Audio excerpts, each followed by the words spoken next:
ABC6 Storm Tracker weather with meteorologist Kelly Bates. Hey, good evening. Welcome back, everyone. We are finding some clouds as we're looking up over the city of Providence tonight, but they're not going to be with us for the entire night. In fact, we are looking at improving conditions. Here's how our almanac stacked up for today. We topped out at 75. Typically, we'd go to 82, so it was slightly cooler than average. And this morning, no doubt it was cooler than average as we began in the 50s rather than the 60s, where we typically would be. So here's where we topped out all across the region. We saw pretty uniform temperatures, 75 in Providence, 74 westerly, 74 in Newport, 76 in New Bedford. Only made it to 71 in Smithfield, and we topped out in the 60s in Worcester.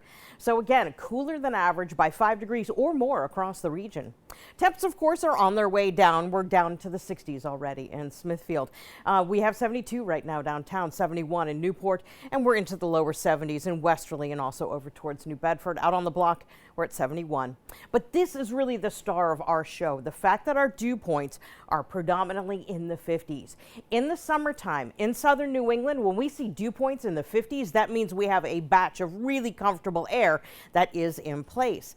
Now, as we go through tomorrow, we're going to see those dew points creep up into the lower 60s from time to time. It will still be a largely comfortable and pleasant day, but it does portend that this is going to be our trend as we go from Sunday into Monday. So we're expected to crank up the dew points well into the upper 60s by the time we get to Monday afternoon.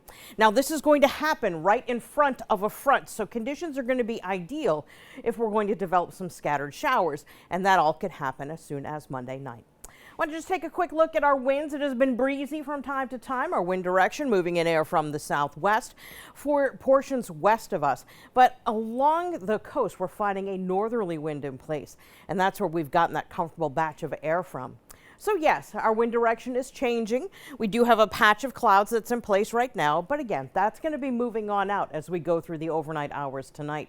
Behind it, high pressure will be moving in and taking charge and giving us a really super day for tomorrow. So you can expect tons of sunshine and warmer temperatures too. You see that southwesterly flow is also going to boost high temperatures away from the coast into the 80s. Now, as we go Sunday into Monday, we're going to bring through a cool front. And as this cool front comes in the second half of the day, it will give us a slight chance of picking up a shower or perhaps even an isolated thunderstorm Monday night. So that's our next chance of picking up precipitation. It all has to do with that cold front. This is what the Atlantic looks like right now. We have several areas that we're keeping track of for the potential of tropical development over the course of the next, say, 48 hours. But we do have a system that already has a number, and this is Tropical Depression 6. Once we find the wind speeds come up just a little bit more, it will get the next name on the list for a tropical storm. But right now, models are saying that's not expected to happen. It's just going to remain a little depression as it heads its way towards the Caribbean. Next name on the list, by the way, is Emily, a very fine name. It's our editor, and we love her very much. Anyway, here's our forecast for tomorrow for the beach. It's going to be a great beach day. We're going to find a lower risk of rip currents than we found today. Temperature topping out at 80.